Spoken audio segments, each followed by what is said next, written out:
sa mapagpalang hapon sa ating lahat. Ako po si Brother Ariel ay magbabahagi lamang ng libreng salita ng Panginoon. Isa po akong ebanghilista ng mabuting balita ng ating Panginoon. At hindi ko po kayo inaakay sa aming relihiyon at hindi rin po ako manghihingi ng offering.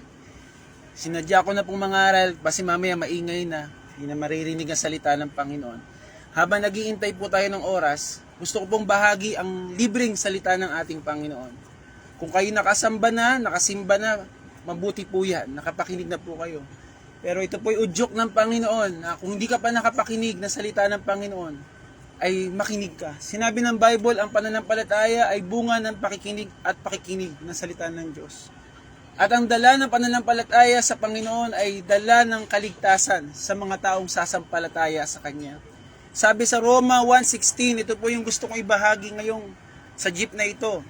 Hindi ko kinahihiya ang mabuting balita ni Kristo sapagkat ito ang kapangyarihan ng Diyos na makapagliligtas sa mga Hudyo at maging sa mga Griego.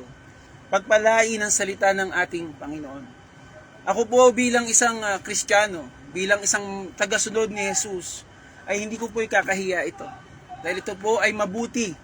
Ito pong salita ng Panginoon ay makapagdadala sa buhay natin ng kaligtasan. At dapat malaman natin ang ibig sabihin ng mabuting balita ay mensahe na may dalang ng mensahero. Ang mabuting balita ni Kristo, siya mismo ang nagsabi, siya mismo ang nagdala sa mundong ito. Matatagpuan po sa Marcos 1:14-15. At si Jesus ay naglibot sa buong Galilea at ipinangaral niya ang mabuting balita ng kaharian ng Diyos. At sinasabi, mangagsisi na nga kayo sa inyong mga kasalanan, sapagkat ang kaharian ng langit ay abot kamay na. Pagpalain ang salita ng ating Panginoon. Sinasabi rin po yan sa Mateo 4:23. At si Jesus ay naglibot sa buong Galilea. Pinangaral niya ang mabuting balita ng kaharian ng Diyos. At ang mga tao ay kanyang pinagaling sa mga sakit karamdaman. Maraming gumaling sa iba't ibang uri ng karamdaman. Pagpalain ang salita ng ating Panginoon.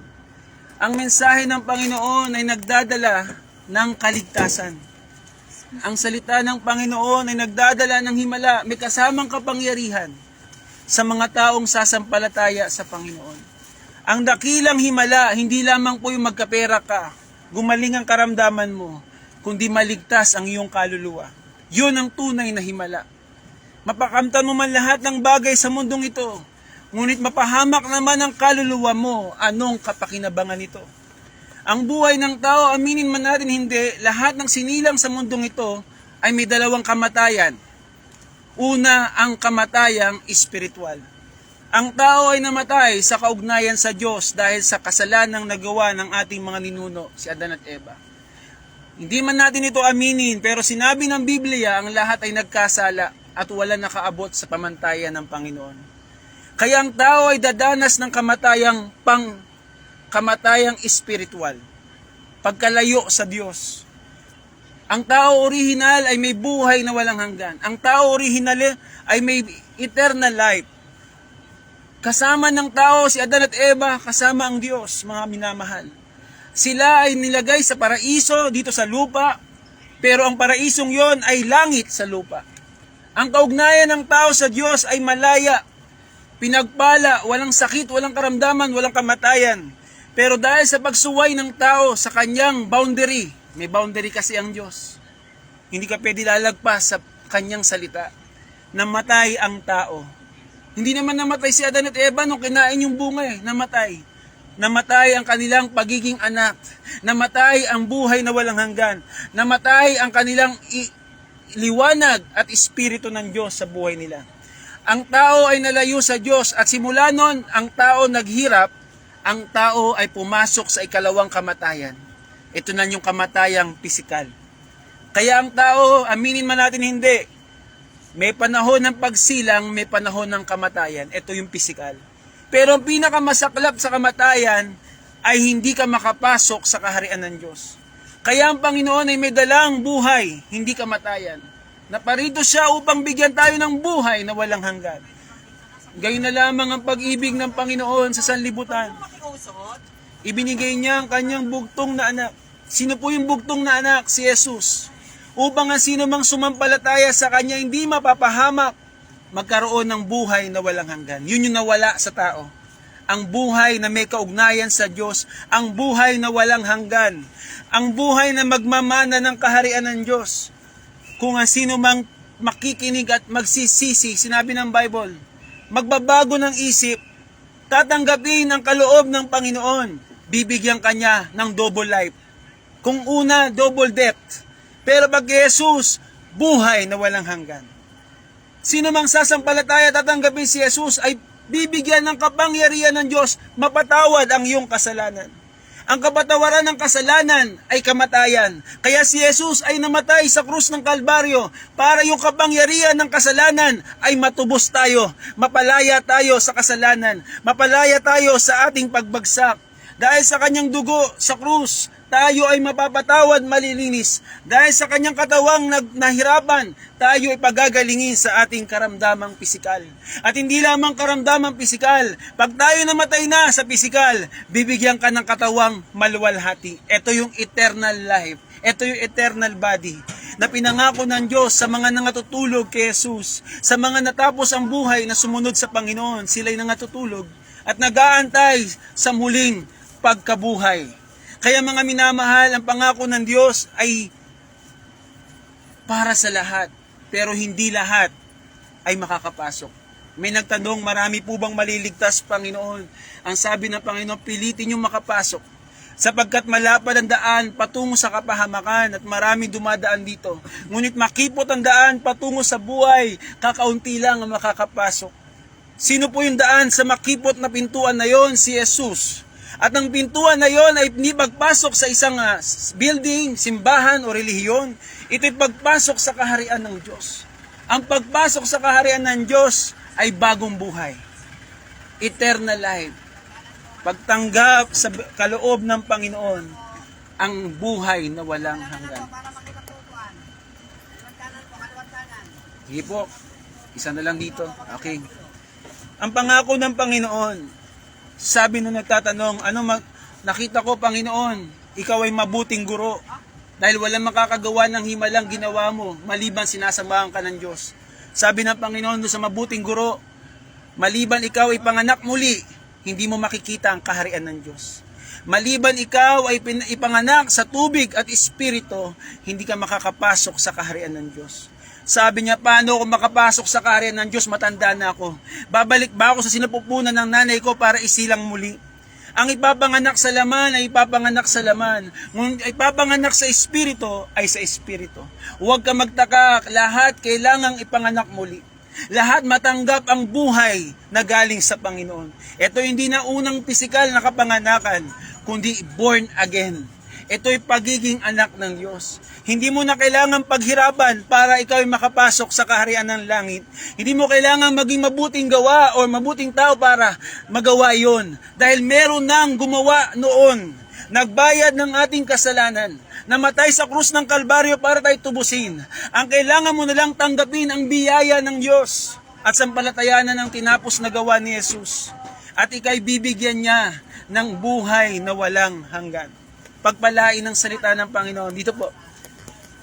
Hindi po tayo makiurong dito, kuya. Ayan, salamat po.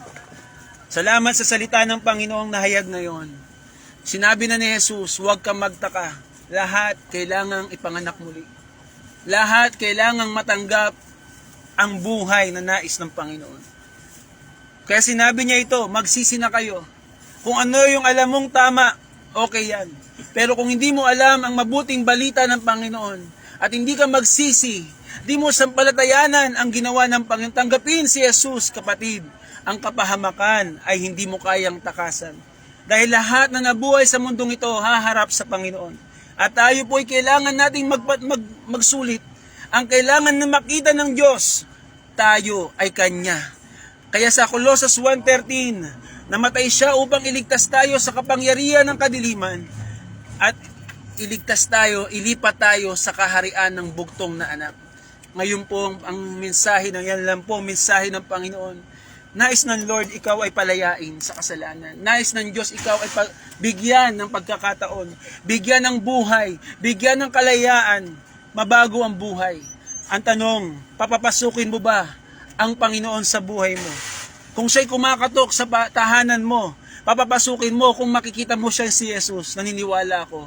Pero kung ang salita niya, ang pinadala niya dito para tanggapin mo, handa mo bang papasukin ng Panginoon sa pamamagitan ng salita niya na nahayag sa iyo? Kung ang sagot mo, opo, Panginoon. Kung gayon ikaw yung sinasabing, ang aking tupa ay nakikinig sa aking tinig, at siya'y susunod sa akin at matatagpuan niyang pastulan. Kapatid, yung pagtugon mo sa salita ng Panginoon ay pagpapapasok mo sa Panginoon. Hindi mo man siya nakikita ngayon. Siya'y nakaupo sa trono ng Ama sa langit. Ngunit kung siya'y kasampalatayanan mo, siya ay magsasalo. Siya ay papasok at magsasalo kayo. Tatanggapin mo siya, siya'y papasok sa buhay mo. Siya'y maghahari sa buhay mo. At ika'y babaguhin ng Panginoon. Ang pagbabagong buhay, di natin kaya. Pero kapangyarihan ng Diyos na tayo'y iligtas, patawarin at baguhin. Pagpalain ng salita ng Panginoon ngayong tanghali. Ako po'y mananalangin na.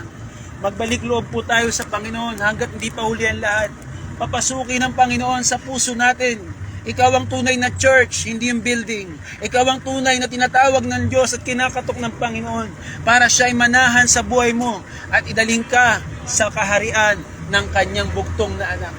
Pagpalain ng salita ng Panginoon, ako po'y mananalangin na, Panginoon, salamat po sa mabuting balita ng iyong kaharian. Hindi ko po ito pinapahayag para sa aking sariling kapakinabangan, kundi ang mga anak mo na nakakinig ay makapasok sa iyong kaharian. Lord, buksan mo ang langit sa isang taong nakinig sa iyo, sa isang taong kinatok mo ngayong tanghaling ito. Buksan mo ang kanyang puso at siya, Panginoon, papasukin kanya sa kanyang buhay. Ikaw na po maghari sa kanyang puso. Ikaw na po'y pumasok sa kanyang buhay. At Panginoon, ang kapangyarihan mong nagpapatawad, ang kapangyarihan mong naglilinis sa aming kasalanan, ay igawad mo sa isang anak na nagbabalik loob sa jeep na ito. Siya na sumampalataya sa mensaheng nahayag. Panginoon, linisin mo, patawarin mo, at bigyan mo, Panginoon, ng kalayaan sa kasalanan at kamatayan. Panginoon, igawad mo sa kanya ang pangako mo, ang banal na Espiritu ay pumasok sa kanyang buhay at bigyan mo siya ng bagong buhay. Ito yung sino mang sumampalataya tumanggap ay bibigyan mo ng kapangyarihang maging anak ng Diyos. Siya na sumampalataya sa iyo, Panginoon, ay bigyan mo ng pagbabago sa kanyang buhay. Tulungan mo siya at pagpalain mo siya. Salamat, Lord, sa mensahe mo ngayong tanghali. Pagpalain mo, nakarinig ng salita mo sa lugar na ito. Ikaw lamang ang may taas, ikaw lamang maparangalan. Sa iyo lamang ang kaharian, sa iyo ang kapangyarihan, sa iyo ang kaluwalhatian. Amen, amen. Salamat po. Palain po tayo ng ating Panginoon. God bless you.